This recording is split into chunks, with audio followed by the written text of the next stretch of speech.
Samantala, mga diskaya pinakokontempt ng mga kongresista. Umabante sa balita si Abante reporter Mavic Trinidad. Abante Radyo Live Report. Yes, tama ka Eli. Sa pinakahuling kaganapan dito sa Kamara ay nais ng mga kongresista na i-cite for contempt itong si Curly Diskaya. Ito'y dahil sa kanina nung sa pagtatanong ni Congresswoman Congresswoman Laila De Lima ay may mga katanungan siya kasi na ayaw nang sagutin itong si Diskaya, si Curly, dahil di umano ay gusto niya ay sa executive session na lang niya idaan. Pero mukhang duda sila De Lima na kasi nung tanungin siya kung meron din siyang mga kilalang senador na napagbigyan din at nakinabang din sa kanyang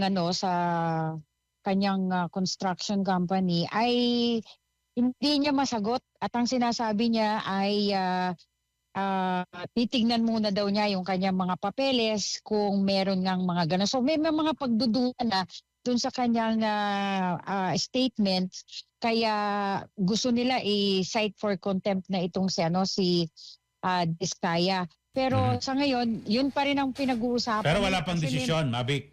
Wala pa. Although meron karamihan sa mga kongresista ay gusto na talaga siyang i-cite for contempt. Samantala, kanina nga laglagan na Kuya Eli, no? Nabanggit na, nadawit na yung dalawang senador at ito'y batay dun sa opening statement ni dating Bulacan DPWH engineer Bryce Hernandez. Hiniling niya lang na hindi na siya makabalik sa Senado. Ang kapalit ay magsasalita siya ng katotohanan at kung sino-sino daw ang mga politikong nakinabang sa mga proyekto ng DPWH na siya namang pinagbigyan ng Kamara, no? In other words, proteksyon ang hiningi niya sa Kamara. Pero nasa custody siya ng Senate eh. Correct. So hindi pa Ongoing. pwede yun, nauna eh. Oo. So ngayon, pero despite ng kanyang baka pwede mo masingitan mamaya, itanong mo kung kasi hinahamon siya ni Senator Jinggoy Estrada na mag-lie detector test sa publiko in public, dalawa sila. Yeah. Ayan, sige, mamaya pagka natapos.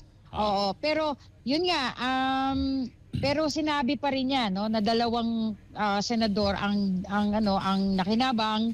Itong si Senator Jinggoy Estrada may 355 million nakabuuan nung nakuha niya sa mga flood control projects. At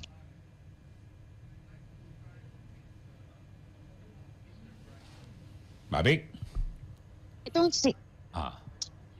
si Senator Joel Villanueva, 600 Pero million pesos naman. yung kanyang testimonya ay kinokontra naman, kasi parang wala siyang direktang ugnayan kay Senator Jinggoy. Ang sabi niya, Wala. si Alcantara at Yusek Bernardo. Correct. So hearsay yung kanya. Ang kausap. Dapat ang umamin, i-corroborate, bigyang patunay ni Engineer Alcantara at Bernardo, yung sinasabi ni Hernandez. So sa ngayon, aligasyon pa masasabi yan kasi wala siyang direktang siya mismo nag-abot di ba? At saka hindi, dinideny na mismo ni Alcantara na siya ay siya ay may ganung klase ng Pero ang kakaiba lang niya, nakakatawa dahil sa Senate ang binabanggit mga kongresista. Diyan sa House of Representatives mga senador. Oo. So gantihan, sige. Laglagan nga. Sige. Pagka nasa Kamara ka, senador, pag nasa sa Senate ay mga congressman naman. Sige, Anyway, bigyan mo kami mamaya ng update ko pang kahinatnan ng pagdinig niya sa mababang kapulungan. Ipapatawag nila si dating DPWH sa Yusek Bernardo para makapagpaliwanag din dito sa issue. Okay. Alright. Sige, back to you, Ellie. Okay, maraming salamat kay Mavic Trinidad live mula po sa House of Representatives.